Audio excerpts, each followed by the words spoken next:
So we'll look at knee to wall test to look for dorsiflexion available at the ankle. So if you can go right big toe to the wall for me, good, and then bring the knee to the wall. Excellent, so that's what we're looking for. As soon as the heel starts to come up and lift up off the floor, that's as much dorsiflexion as we can get. So Shannon's just moving her leg back incrementally, sort of 1 inch at a time, and we're keeping an eye there on the heel to see if it starts to lift up. I think we're going to get to that point in a minute.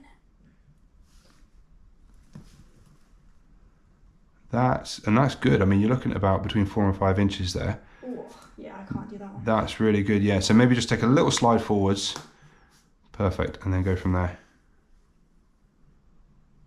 Yeah, so that's our reading. And what does that mean? It just means relative compared to the other leg allows us to see is there any tightness and does it relate to the leg that she's presented with pain or injury. So swap sides, left foot forwards, knee to the wall, good, and then start to move back again exactly as you did before.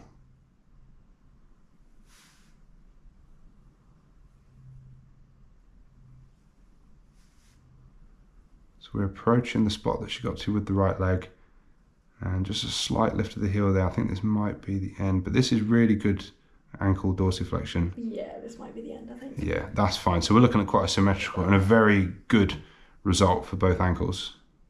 Yeah, slightly.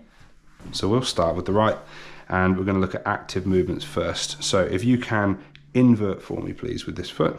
Good, and now do the opposite. So eversion, perfect. Can you bring your toes up towards your head? So dorsiflexion, good, and then tiptoe for me. Excellent. So we've got active movements and relax the ankle, which means we can go ahead with a passive assessment. So passive inversion, eversion, passive dorsiflexion, passive plantar flexion. Okay, let's go with active movements. Inversion of this ankle, please. Good, and then the opposite, eversion. Good, and then dorsiflexion, toes pointed up towards your head, and then plantar flexion, tiptoe. Good. Any pain there? No pain. Good. Okay, relax. We can go ahead with a passive test, and as she mentioned, there's a bit more inversion there, some laxity in the ligaments just here that have been damaged with a few sprains through the ears. Passive eversion, cupping the calcaneus, but also using the metatarsals to give a bit more movement. Passive dorsiflexion, passive plantar flexion.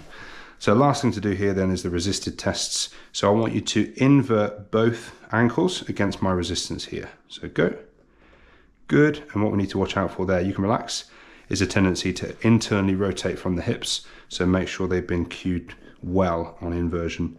And then the same again, but this time it's eversion. So make sure you're not pushing out like that, but you're pushing the ankles out into my hands here. Okay, go. Good. Perfect. Okay, now dorsiflexion, so push up against me, toes pointed towards your head. Good. And then for plantar flexion, we can use some resistance, so push into me.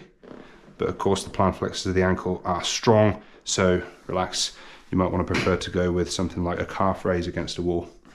So we've looked at active movements. We know that we can passively move. So we're going to cup the calcaneus there with the hand, get some more support around this side so we can move the metatarsals as well. And then we invert, evert,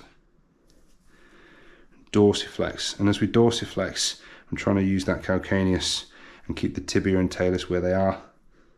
And then plantar flex again, cup the calcaneus, use the metatarsals for overpressure.